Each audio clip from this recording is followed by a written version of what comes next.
The highway stretches endlessly under a bruised sky, asphalt shimmering in the late afternoon heat. A lone motorcycle cuts through the silence, its engine a deep, guttural roar that echoes off the desert rocks. The rider is Tank, 6'3", 250 pounds of leather, scars and ink. His cut bears the colors of the Iron Soul's MC, a name that commands respect and fear in equal measure across 3 states. Tank hasn't cried in 20 years, not when his father died, not when he buried brothers from the club, not when he did 3 years in Pelican Bay and came out harder than the concrete walls that held him. Emotion is weakness in his world, and weakness gets you killed. But today, something breaks. It starts at a truck stop just off Interstate 40. Tank pulls in for gas, his boots hitting the ground with authority. That's when he sees her, a woman, maybe 35, standing by a rusted Honda Civic with a taped-up window. She's thin, exhausted, holding a little girl who can't be more than 5. The child's face is buried in her mother's shoulder, and even from 20 feet away, Tank can see the purple bruise spreading across the woman's cheekbone. Their eyes meet for just a second. In that glance, Tank sees something he thought he'd forgotten. Pure, desperate fear mixed with a mother's fierce determination to protect her child at any cost. The woman quickly looks away, hurrying her daughter into the car. But before she can close the door, a truck pulls up fast, too fast. A man jumps out, his face twisted with rage. He grabs the woman's arm hard enough to leave marks, yanking her back. "You thought you could just leave, Sarah?" His voice carries across the parking lot. "You're mine. That kid is mine. You don't get to make that choice." The little girl starts crying. Sarah tries to pull away, but his grip tightens. Other people in the parking lot look away, pretending not to see. That's when Sarah's eyes find Tank again, and in that moment, she does something unexpected. She mouths 2 words across the distance. "Help us." Now, before I tell you what Tank did next, I need you to do something for me. Hit that subscribe button right now, because what's about to happen in this story will challenge everything you think you know about bikers, about justice, and about what it really means to protect someone who can't protect themselves. Leave a like if you've ever felt helpless watching someone suffer. Drop a comment telling me what you would do if you were standing in Tank's boots right now. Would you walk away, call the cops, or take matters into your own hands? Because here's what you don't know yet. Tank's decision in this parking lot is about to set off a chain of events that will shake an entire town. The story you're about to hear involves a secret that's been buried for 15 years, a motorcycle club's darkest code, and a single mother's courage that will make a 250-pound outlaw biker cry for the first time in 2 decades. This isn't just a story about a rescue. It's about a man confronting the ghosts he's been running from his entire life. And I promise you, the reason Tank breaks his 20-year streak of not crying will hit you harder than any punch he's ever thrown. Stay with me. This gets intense. Tank's feet move before his brain catches up. 20 years of street code scream at him to stay out of it. Not your business, not your problem. Cops exist for a reason. But something deeper, something older than the club, pulls him forward. "Hey!" Tank's voice cuts through the parking lot like a blade. "Let her go." The man, his name is Derek, Tank will learn later, turns with the confidence of someone who's never been seriously challenged. He's maybe 6 feet, gym muscles, the kind of guy who's used to intimidating people with his voice and his size. "This is family business, old man. Keep walking." Tank doesn't keep walking. He moves closer, and Derek's confidence wavers when he sees the Iron Soul's patch. The scars on Tank's knuckles, the absolute absence of fear in his eyes. "I'm going to say it one more time," Tank says quietly. "Let her go." Derek's hand drops from Sarah's arm. He takes a step back, trying to save face. "This isn't over, Sarah. You know where you belong. You know what happens when you run." He gets in his truck and speeds off, but not before Tank memorizes the license plate, the dent in the back bumper, the way Derek's hands shake slightly on the wheel. A man who rules through fear, but underneath a coward. Sarah collapses against her car, holding her daughter tight. "Thank you," she whispers. I don't know what he would have done if you hadn't. You got somewhere safe to go? Tank asks. She shakes her head. I left everything. I just grabbed Lily and ran. He took my phone, my cards. I have $43 and half a tank of gas. I was trying to get to my sister's in Phoenix, but I don't think I'm going to make it. Tank looks at the little girl, Lily. She's stopped crying now, peeking at him from behind her mother's shoulder with wide, cautious eyes. Something in his chest shifts, a feeling he's spent 2 decades trying to bury. Follow me, he says. There's a safe house about 40 miles from here. Women's shelter, good people running it. You'll be protected there.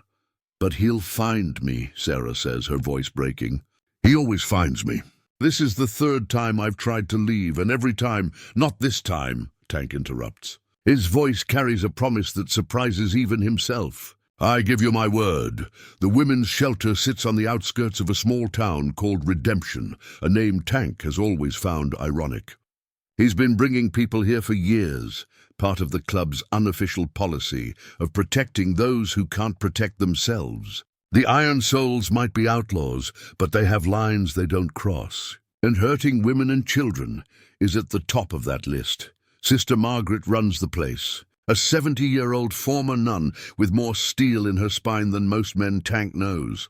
She takes one look at Sarah and Lily and springs into action, getting them fed, giving them clean clothes, setting them up in a room with a lock on the door. Tank waits outside, smoking a cigarette. When Sister Margaret joins him, that look in your eyes, she says. I've seen it before. This one's personal for you. Tank doesn't answer immediately. He watches the sunset paint the desert in shades of orange and red, remembering things he's tried to forget.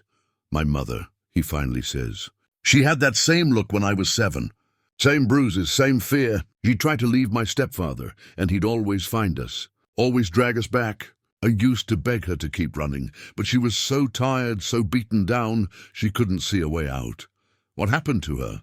Sister Margaret asks gently. Tank's jaw tightens. One night he went too far. I found her the next morning.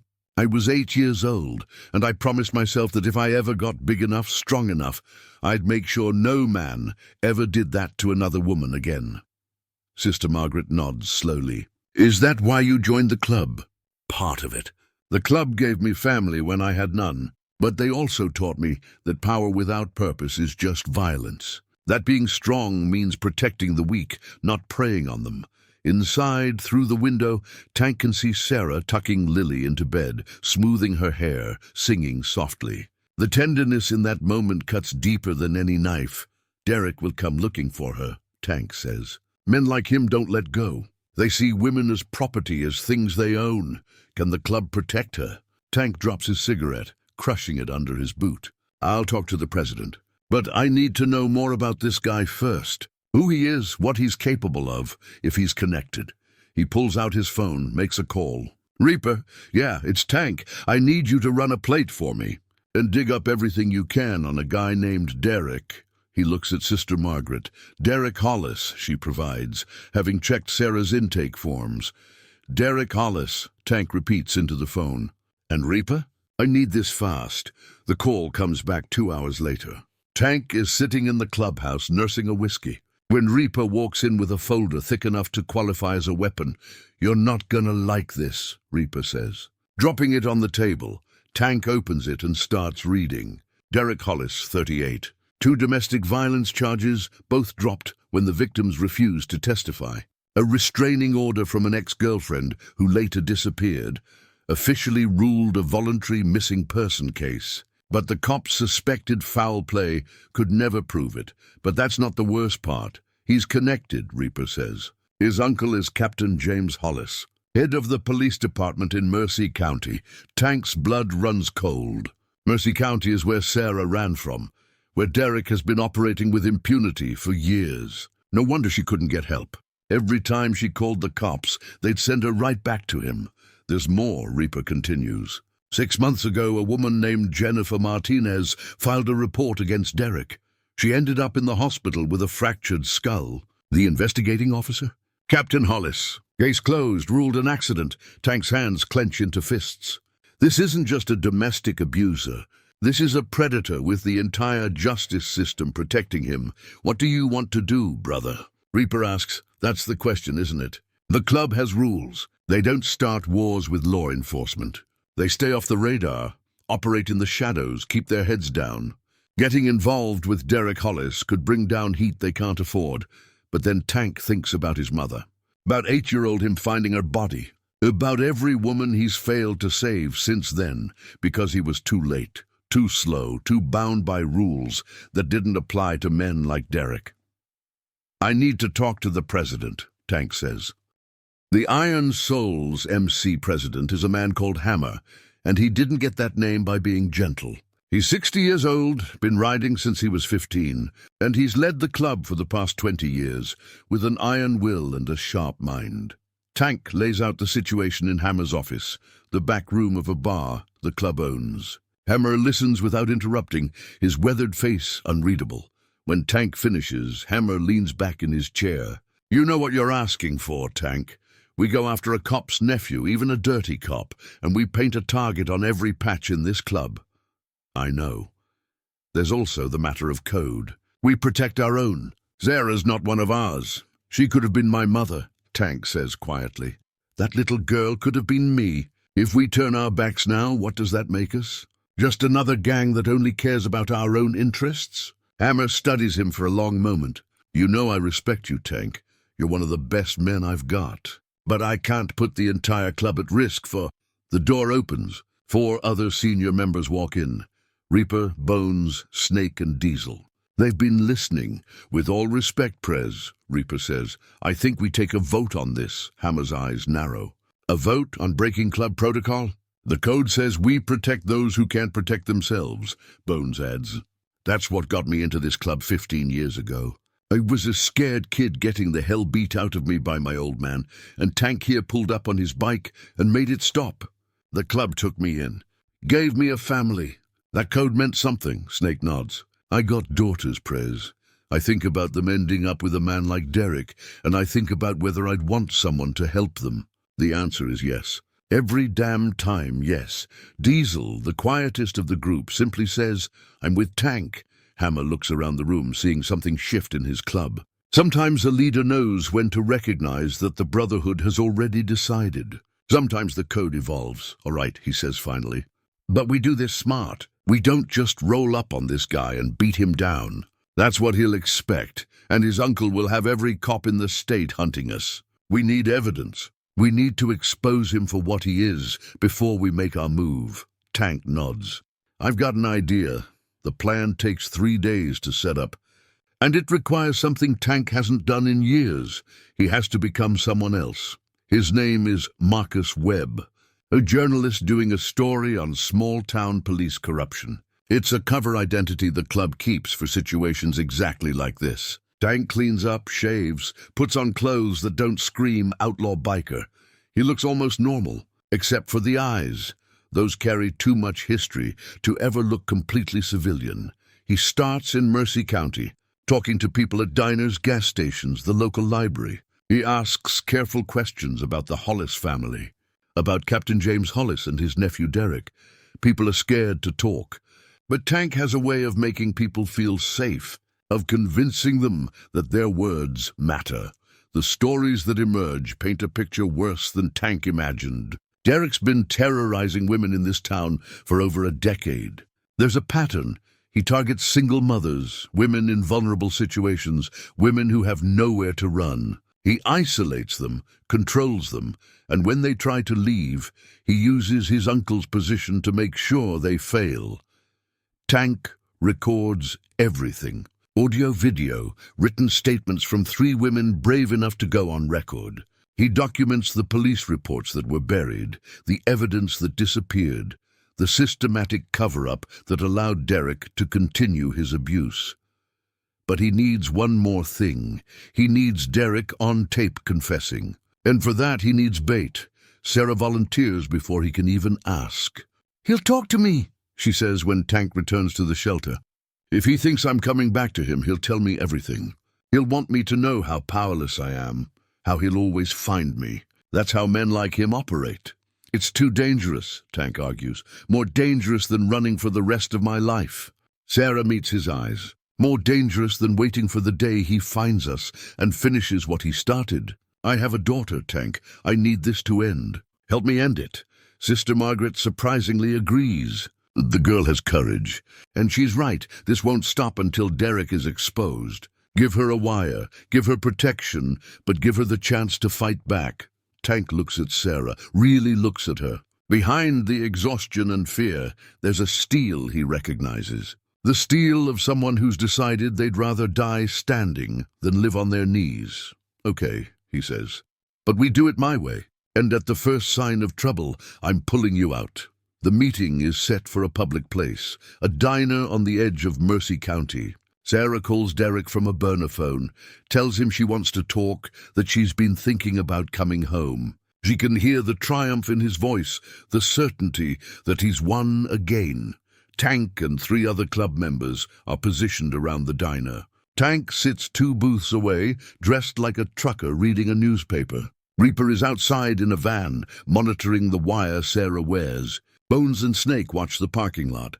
Derek arrives 15 minutes early, confident and smiling. He slides into the booth across from Sarah, and Tank has to grip his coffee cup to keep from standing up and breaking the man's jaw right there. I knew you'd come back, Derek says. You always do. Sarah keeps her voice steady. I wanted to explain why I ran. I was scared, Derek. You hurt me. I only hurt you because you make me, Derek says, and the casual cruelty in his voice makes Tank's blood boil. If you just listened, if you just did what you're supposed to do, I wouldn't have to teach you lessons, like you taught Jennifer Martinez. Sarah asks quietly. Derek's smile falters. What, Jennifer? The woman before me. Did you have to teach her a lesson too? Is that why she's still in the hospital? Derek leans forward, his voice dropping to a threatening whisper.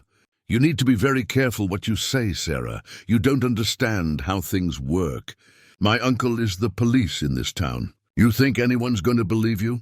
You're nothing. You're a scared, single mother with no money, no education, no future. I'm the only thing standing between you and the gutter, and if I try to leave again, then I'll find you. Just like I found you the last 2 times. And next time I won't be so forgiving. Next time, I'll make sure you understand what happens to women who think they can leave me. He reaches across the table, grabbing her wrist hard. You belong to me, Sarah. You and that brat of yours. And if you ever try to take her away again, you won't like what happens. Sarah pulls her hand back, trembling but defiant. What about the woman who disappeared? Your ex-girlfriend, Maria? Did she try to leave too? Derek's face goes dark. You don't know what you're talking about.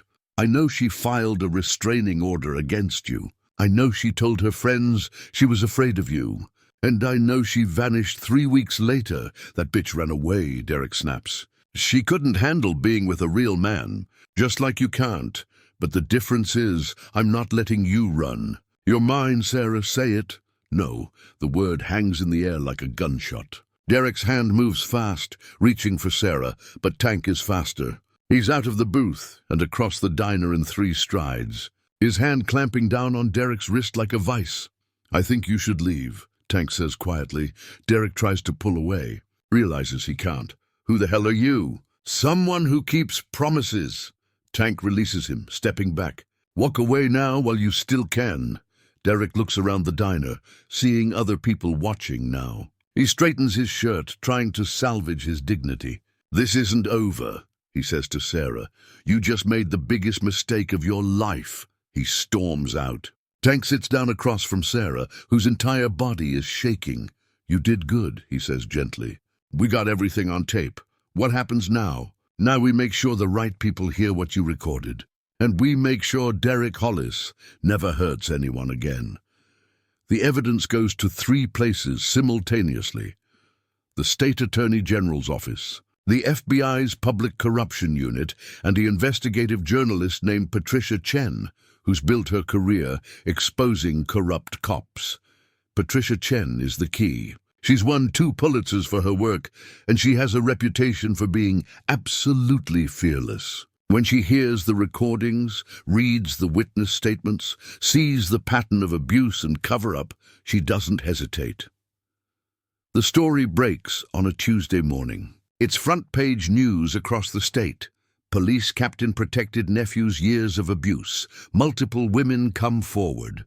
The recordings of Derek are played on every news station. His voice, cold and calculating, admitting to violence, threatening Sarah, hinting at darker crimes.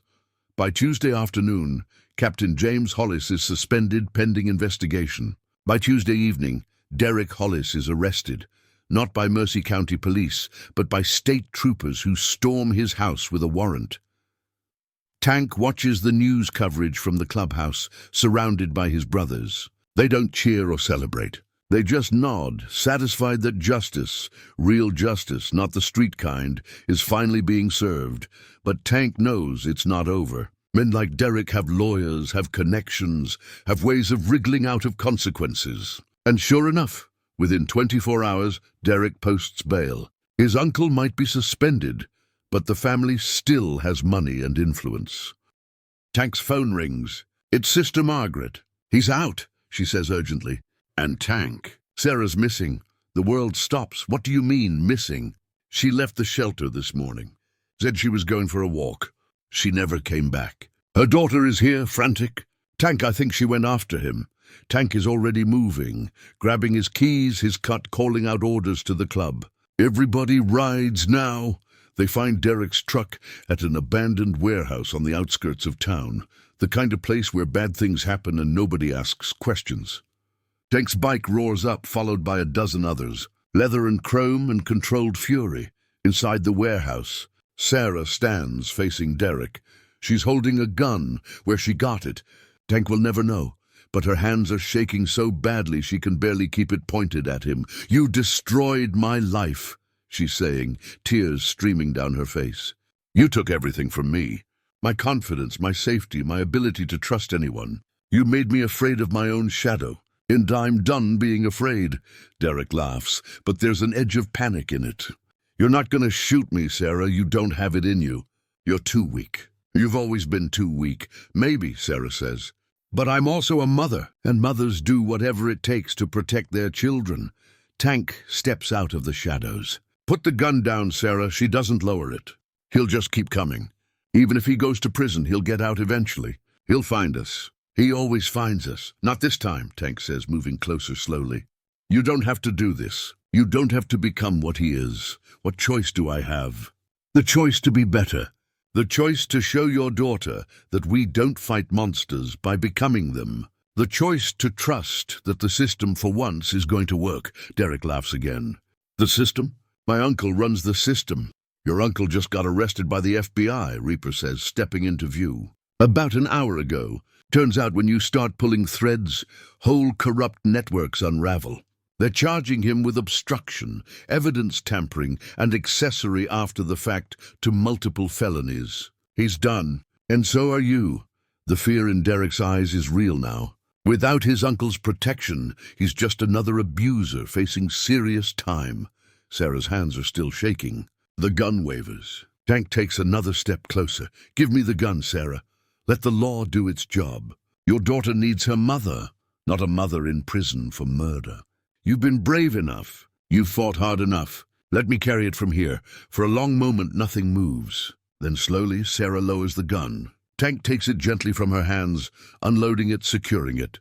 Sarah collapses, sobbing, and Tank catches her, holding her up while she breaks down. Derek makes a move for the door, but 6 bikers block his path. He's surrounded by men who've seen his kind before, who've dealt with cowards and bullies their entire lives. The police are on their way, Tank says to him.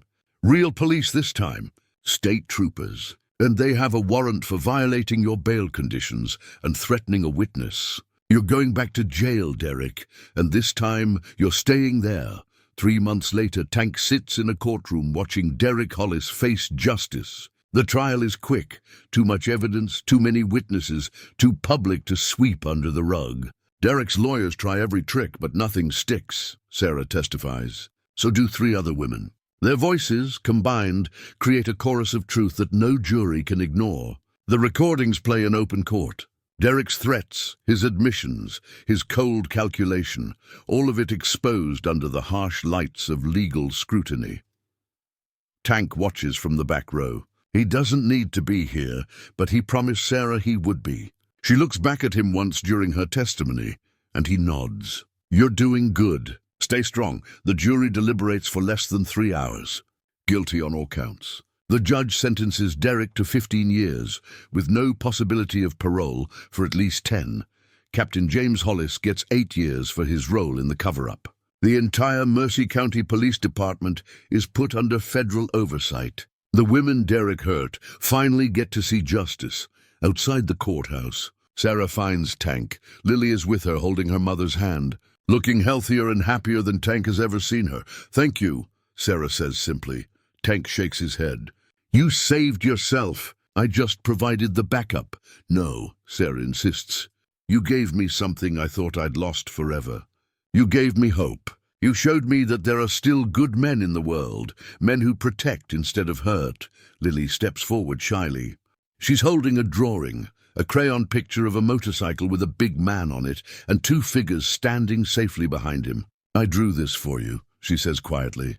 Tank takes the picture, looking at it for a long time. And then something breaks inside him. 20 years of walls, 20 years of telling himself that emotion is weakness, 20 years of burying the little boy who found his mother dead. All of it cracks. A single tear slides down his cheek. Then another. Sarah sees it and understands. "When was the last time you cried?"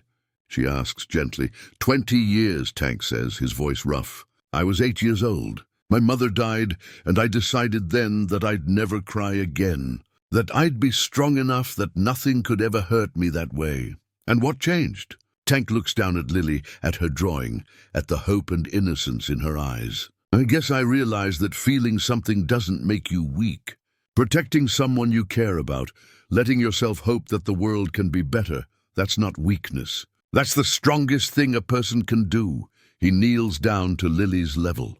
"Thank you for the drawing. I'm going to keep it forever." Lily smiles and throws her arms around his neck in a sudden, fierce hug. And Tank hugs her back. This little girl who reminds him of who he used to be, who he could have been if someone had saved his mother. When they part, Sarah says, "What will you do now?" Tank stands, folding the drawing carefully and putting it in his cut right over his heart. "What I've always done. Ride. Protect those who need it. Try to be the kind of man who makes the world a little less brutal. Will we see you again?" "Count on it." Sister Margaret's shelter could use some fundraising help. The club's been talking about organizing a charity ride. "You and Lily should come." Sarah smiles, a real smile, the first one Tank has seen from her. "We'd like that." 6 months later, the Iron Souls MC hosts their first annual charity ride for the women's shelter. 200 motorcycles roar through the desert, raising $50,000 for women and children fleeing domestic violence. Sarah is there, working as a volunteer counselor at the shelter now. She's helping other women find the courage to leave, to fight, to believe they deserve better. Lily is thriving back in school, seeing a therapist who's helping her process the trauma. Tank leads the ride, his bike at the front of a chrome river of machines. The drawing Lily made is laminated now, tucked carefully in his cut. He looks at it sometimes when the road gets dark and the memories get heavy. At the shelter, Sister Margaret pulls him aside. "You know what you did changed more than just Sarah's life, don't you? Every woman here knows the story. Knows that someone stood up, that someone cared. You gave them hope, Tank. That's worth more than you know." Tank nods, uncomfortable with praise as always. But inside something has shifted. That little boy who couldn't save his mother has grown into a man who saves others. It doesn't erase the past, doesn't bring her back, but it gives meaning to the pain. That night, the club gathers at their clubhouse. Hammer raises a beer. "To Tank," he says, "who reminded us what the code really means." The brothers raise their drinks, and Tank feels something he hasn't felt in years, genuine belonging. Not just to a club, but to a purpose larger than himself. Later, alone on the roof of the clubhouse, under a sky full of stars, Tank thinks about the question Sarah asked him. What changed? Why, after 20 years, did he finally let himself feel again? The answer is simple and complicated at once. He saw himself in Lily, the scared kid who needed someone to be brave enough to stand between them and the monsters. He saw his mother in Sarah, the woman who deserved protection but never got it. And he saw, finally, that carrying pain in silence doesn't honor the dead. Living in a way that prevents others from suffering the same pain. That's the real tribute. His phone buzzes. A text from Sarah. Lily wanted me to tell you good night. She says you're her hero. Mine too. Thank you for giving us our lives back. Tank stares at the message for a long time. Then he types back, tell Lily she's my hero too. Takes real courage to keep hoping even when the world is dark. She taught me that. Another tear slides down his cheek. But this time it's not from grief. It's from something else. Something that feels like healing, like redemption, like the beginning of forgiving himself for all the times he wasn't fast enough, strong enough, there enough. He wipes it away and looks out at the desert, at the endless road stretching into the darkness. Tomorrow he'll ride again. Tomorrow there will be other people who need help, other monsters to face, other chances to be the person he wished had existed when he was 8 years old. But tonight, Tank allows himself something rare, peace. The knowledge that he made a difference, that he saved a life, that he turned his pain into purpose and his anger into protection. 20 years ago, he stopped crying because he thought emotion made you weak. Tonight he cries because he finally understands that caring enough to be vulnerable, to risk your heart, to believe that one person's action can matter, that's the strongest thing of all. The motorcycle code is simple. Protect your brothers, live free, die with honor. But Tank has learned a deeper code. Protect those who can't protect themselves, live with purpose, and honor the dead by saving the living. He's a biker, an outlaw, a man with a violent past and scars that tell stories of hard roads traveled. But he's also something else now, a guardian, a symbol of hope for people like Sarah and Lily. Proof that sometimes the most unlikely heroes wear leather cuts and ride motorcycles into the sunset. And that's a legacy worth more than any reputation, more valuable than any street credibility, more meaningful than 20 years of refusing to let himself feel. Tank, the biker who hadn't cried in 20 years, finally understands that tears aren't weakness. They're proof that you're still human, still capable of caring, still willing to fight for something bigger than yourself. He stands, heading back downstairs to his brothers, to his chosen family, to the life he's built from the ashes of tragedy. The road ahead is long and uncertain, but for the first time in 2 decades, Tank walks it with an open heart, because sometimes the bravest thing a warrior can do is allow himself to be moved, to be changed, to cry not from pain, but from the beautiful, terrible, precious realization that love and protection and standing up for the vulnerable, these things matter more than any code written in brotherhood or blood. They matter because they're what make us human. And in a world that can be brutal and cruel, choosing to be human, to care, to protect, that's the ultimate act of courage. Tank learned this from a desperate single mother and her 5-year-old daughter. They taught him that hope survives, that change is possible, and that one person standing up can start a ripple that becomes a wave. And that lesson, more than anything in his 20 years of riding, is what finally made the toughest biker in the Iron Soul's MC cry, tears not of sorrow, but of healing.